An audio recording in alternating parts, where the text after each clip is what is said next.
Today we're going to walk you through how to frame two walls in 3 easy steps.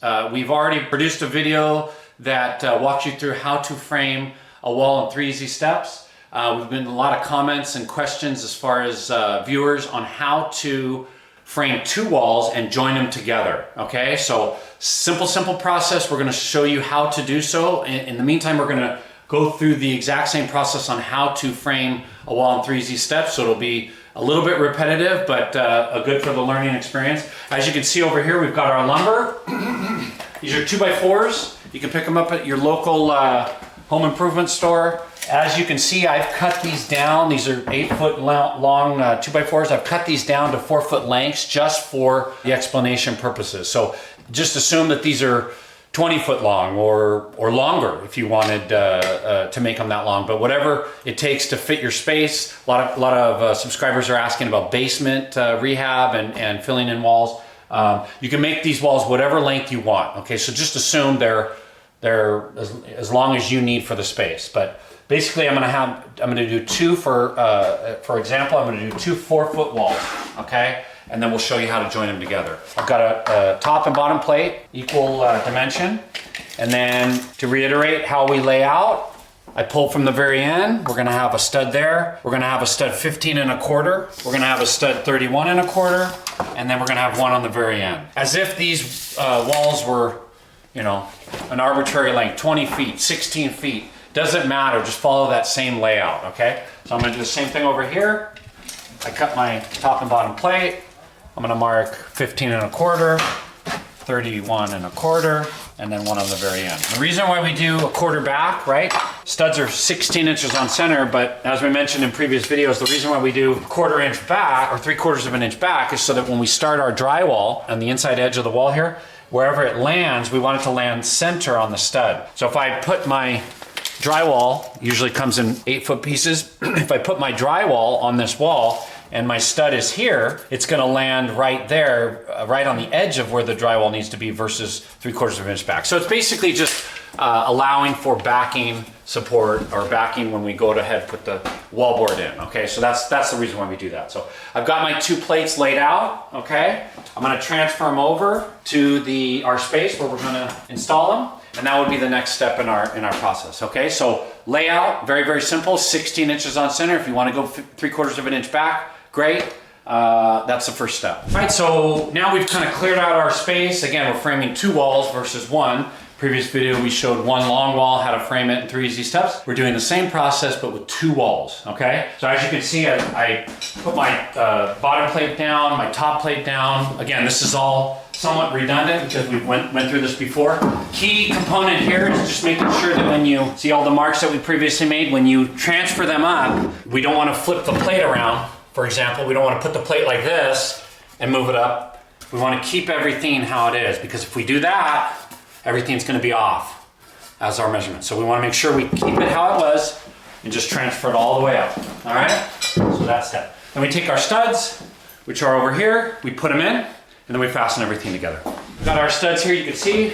We've talked about this many times in previous videos. We want to make sure we crown or see the natural curvature in our wood. We want all of that to be facing the same direction. So in this case, I'm going to have the crown facing up. I'm going to lay my studs in and repeat the process. You can see, guys, we've laid out our studs. We've crowned everything to make sure that it's facing the right direction. Before we fasten everything, remember, this is the second part of the how to frame a wall in 3 easy steps. This is how to frame a wall in 3 easy steps, adding 2 walls together. In order to do so, what we need to do, assuming that the walls are going to intersect perpendicular to each other, we need to build what we call a channel so that the new wall, or the 2 walls that come together, have something to nail to or fasten to, okay? So we call those a channel. I call those a channel. I'm going to walk you through step by step how to build and construct a channel so that the new wall, or the walls when we join them together, have backing support. So in order to do that, typically you need 3 studs, okay? So we've got 1 down already. I'm gonna grab 2 more, and then we're gonna frame a channel. But basically what we're trying to do here is create a situation where we've got 1 stud up on edge, a flat stud, okay? And then another stud up on edge. We wanna join that together and then fasten that to our plate. And I'll show you why we do that, hence the reason, or hence the purpose of the video. We're joining two walls together. So it'll make sense in a bit, but for now I'm gonna show you how to fasten this channel or build this channel, okay? I've got my pneumatic air gun. I'm using 3 1/4 inch nails, okay, gun nails. These are 3 1/4 inch long. They're perfect for fastening 2x4 material or anything like that. In order to build this channel, what I typically do is I'll put one stud up on edge. I'll put the other on edge as well. I'm gonna act as if, instead of building it all flat in one place, I'm gonna make it easier on myself. So things we wanna pay attention to is we wanna flush the tops out. If I just put my channel together like that, when I go to nail my top plate, I'm gonna have a problem, right? Okay, so we don't wanna do that. So we wanna make sure that everything's flush at the outside edge and everything's flush on the outside, on the edge where the wall's gonna join, okay? So once I'm in a good position, I simply just run down the line here, make sure everything's nice and flush, and nail it.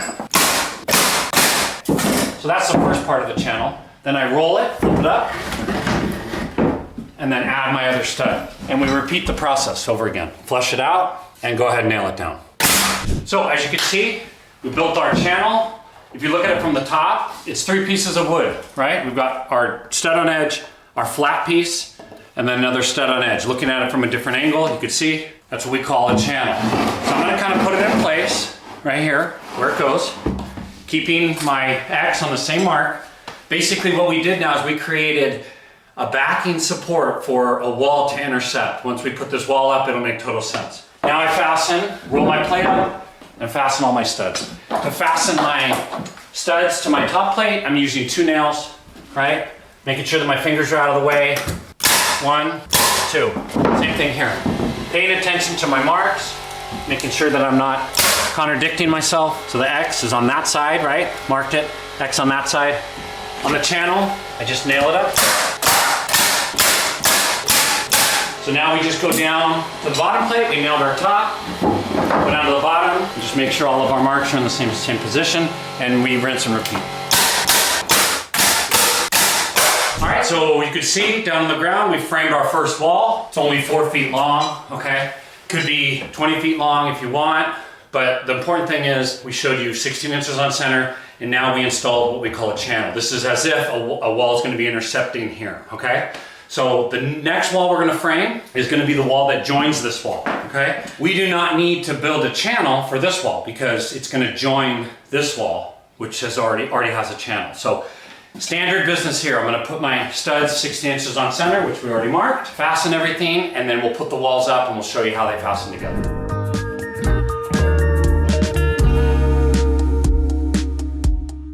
All right guys, so as you can see, we've got our 2 walls framed, okay? 1 and 2, 4 feet with our channel in the middle, okay? In order to join the walls together, okay, we've got our single top plate, we've got a sill plate or a bottom plate. We want to add another plate, okay? It's standard to have two top plates, okay? So we have our first, which is great. I'm gonna transfer, I'm gonna move the channel onto the top plate. I'm gonna mark where it goes, okay? And the reason why we do that is when we intercept this wall into this wall, we wanna know exactly where that top plate is gonna land, okay? So I simply take my speed square and I mark where this wall is gonna go, okay? So I just transferred up these marks, the inside mark. I'll square them down on the outside, but as you can see, this is essentially where the wall is going to intercept. So now what we do is we measure our top plates, our double top plate, keeping in mind that I don't want anything to go in this section here, okay? And the reason why is because this plate, where the wall is going to intercept, is going to overlap on top of this plate and lock in the 2 walls, okay? So I measure my top plate, but keeping in mind I'm stopping short of where the wall is going to go, the new wall. So I've got 27.5, and then I've got 16.5. So I'll cut those. This plate is going to be 3.5 inches longer than this measurement, okay?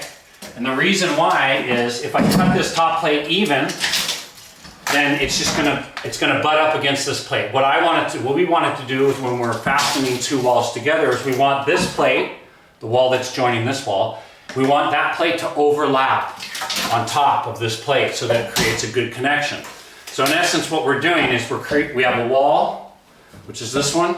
We have another wall that's joining it, but we're not just gonna butt the walls together, we're gonna overlap our top plate on top of it so that it creates a nice transition. So it's not necessary that you do that like in a non-structural application, but certainly if you're dealing with structural or you want to do it in a proper fashion, we want that top plate to overlap. Bottom plates stay the same, those don't change, but the very, very top plate, the reason why there's two in this case, is we want to overlap that plate. So I'll measure this and I'll just add 3.5 inches. So 48 is our plate. For argument's sake, we'll go 51.5. All right, I'll cut my plates, put them in, and then we'll put our walls together.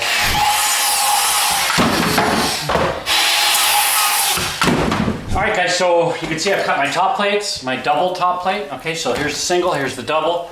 When I fasten this, I want to make sure, remember we're going to have a wall intercept right in between here. Okay, once we put the wall up, we're going to have a wall intercept here.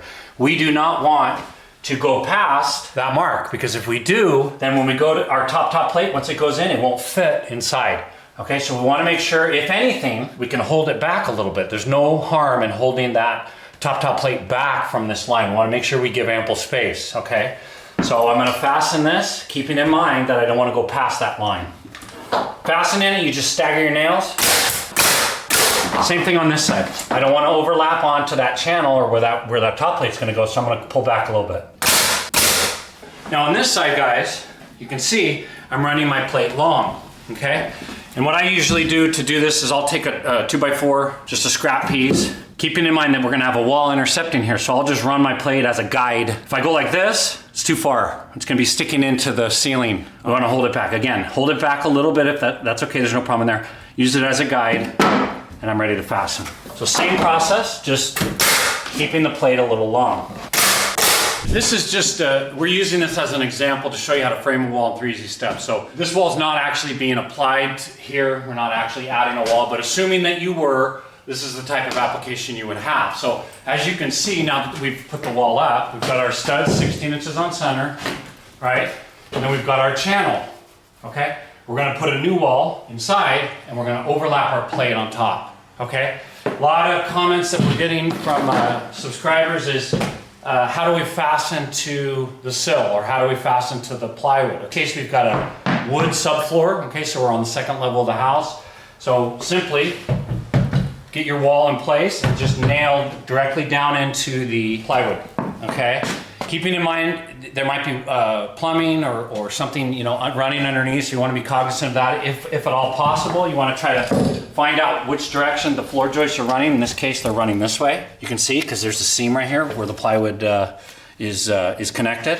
So there's a piece of backing that runs all the way through. Okay, so in this case, we would probably try to nail here. Every 16 inches, there's another one here. We would nail here, and then we've got one right here where we already saw. So try to find your joists, okay, on a raised floor application, okay? Or if you're on a foundation, you would fasten it with, blue screw, Tapcon screws where you drill in and then anchor in. We've showed how to do that in a couple videos prior. But this is a wood subfloor application. So if you're either on a second level or you're on a raised foundation application, this is what you do. So we fastened it for example purposes. What we want to do is we want to kind of get it as close to plumb as possible. And so to do that, we just take a level, get it plumb. And again, this is working on the assumption that this is going to be permanent for you all. Get it plumb, and then I'll fasten it so it kind of holds it in place. Okay, so as you can see, guys, we've got our first wall in, we plumbed it up, we nailed it to the sill, okay, in this case, or the plywood subfloor, and we've got our channel ready to receive and join another wall, okay? So you can see, it's all ready for it. This wall, the second wall that we framed, we've got our double top plate on and it's running long, okay? Now we can kind of see the reason why we run it long. So as I move this wall into place, okay, it just goes right on top, all right? So obviously it's not nailed together yet, but you can kind of see how positive of a connection that'll be. So the next step in the process is to fasten the top plates together, okay? Make sure that those are tight, and then make sure that we're right in line with our bottom. And we basically created a separation, okay? So this, in theory, would be one room. This section over here would be another room. So now we're joining two walls together. So a lot of feedback, a lot of subscribers trying to find out how to do that best. This is the simplest, most easy way. The reason why we use channels, or the reason why we created that channel, is not only for backing so we can nail this wall up, but if you picture drywall coming through, or wallboard, or paneling, or whatever it is you want to use, now we have something to nail to. All right, so if we didn't have a piece of backing here, our wall would be fastened good, but we would have to add another piece. So the same thing on the other side. So the reason why we build a 3-piece channel is we've got our backing on one side, support for the wall that's intercepting, and then we've got another piece of backing so drywall can fasten. All right, so everywhere you look, you've got to have backing for your drywall or for your wallboard or whatever we're putting in. We made sure we did that. Okay, so now I fasten the top plate, connect the bottom, and we're pretty much done. As you can see, guys, we've got our top plates. I'm just going to simply fasten the 2 plates together. It's very simple. So I make sure I'm lined up on my channel where it was supposed to go, and then I fasten. Now, as you can see, by doing that, these walls now are locked in together. They're not going anywhere. Okay, they're tied together. They're essentially one unit now. Okay, and the reason why that is because of that top plate. So as we come down now, we just take a look where our margins are, make sure we're nice and square, and we just add nails for support. All right. We do the same process all the way down till we get to the bottom. Now, make sure that we're right in line, and then we do the same process over. We fasten our plate just like we did this one. So, okay, so that's it, right? We walk you through the step-by-step process on how to frame a wall in 3 easy steps, with 2 walls joining them together. So it's a very simple process. If you remember in the beginning, we started with our layout on our top and bottom plate, transferred those down, moved our plates up, right? Filled in our studs, okay? Made sure that our marks stayed uniform on both ends. We taught you how to build a channel, right? A 3-step process as far as adding those 3 elements together. We created the channel, okay? And then we walked you through step by step on how to overlap and properly install our top plate, our second top plate. So same process as building a wall in 3 easy steps, very, very similar. The only element we added was a channel for backing support, and then that top plate, which is critical in making sure that everything's aligned. So hope you guys enjoyed the video. Let us know. Your comments and your feedback is great for us. We'll keep doing videos for you guys as you need. Thanks again for joining in. Please like and subscribe if you enjoyed.